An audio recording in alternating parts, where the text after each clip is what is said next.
Now we're really getting into some of the best games, not only in the SEC, but in the country, week one.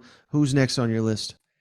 Oregon and Georgia. I think there's some familiarity, obviously, with Dan Lanning, the defensive coordinator at Georgia last season, being now the head coach at Oregon. And of course, Bo Nix is now probably going to be the quarterback of Oregon. So a lot of familiarity for Georgia, despite all the turnover that they've had. I know that Georgia only has three returning starters on defense, but I feel really good about this group going forward. I mean, and you can go with Jalen Carter and Nolan Smith and Keely Ringo as your next wave of stars, you're going to be pretty good.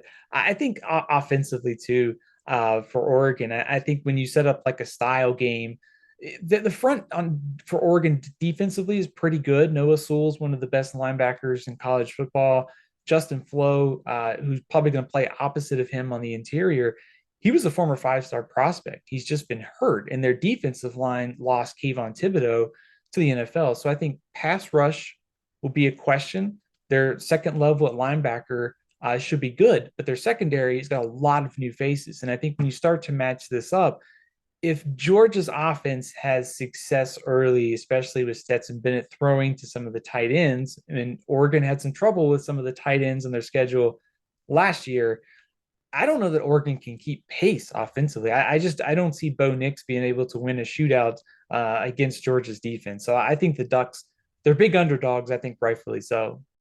Now, knowing what I know about Mario Cristobal, I got to imagine that he left Oregon with a pretty solid offensive line. How does that group look? And I know they're going against some of them monsters down there from Athens, but do you think they can hold their own in a matchup like this? I think if you're trying to pick a path for Oregon to win this game, that's where it starts. I think with they basically have five returning starters on the offensive line. This is one of the better offensive lines in college football. I certainly think it's the best in the Pac-12. So I think that's how maybe Oregon can stay in this game is if they can get a push along the line of scrimmage, if they can get their running game going, maybe you can chart a path for them to stay in this game.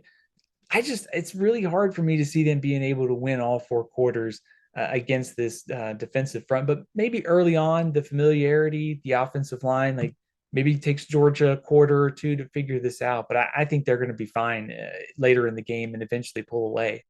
What do you anticipate the offensive identity of Oregon looking like with Bo Nix if he plays and Kenny Dillingham, who of course worked down there for Gus at Auburn? Is it kind of that Gus Malzahn style of offense they want to run? It's a great question. I think there's a lot of mystery about Oregon's offense because, I mean, number one, I think to your point, Mario Cristobal was, wanting to be physical at the line of scrimmage, wanting to run the ball. They have some turnover at running back and receiver, although I think they feel pretty good about the next kind of guys. It seems like Oregon always has speed and talent and athleticism at those two spots. So I think they're going to be okay.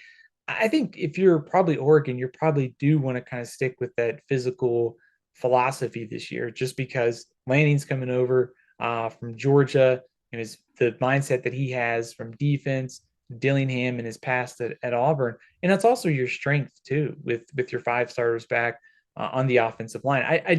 I would be surprised if they come out throwing. I mean, Georgia's had some turnover in the secondary, maybe like we saw Alabama last year. Maybe there are some plays that can be made against Georgia's secondary, but I would not expect Oregon to come out trying to throw it, air raid style, 55, 60 times.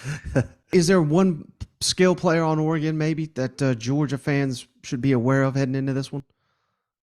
Yeah, I think Byron Cardwell is sort of an all-purpose kind of Swiss Army knife of Oregon's offense. Potentially, he could play some running back, he could play some receiver.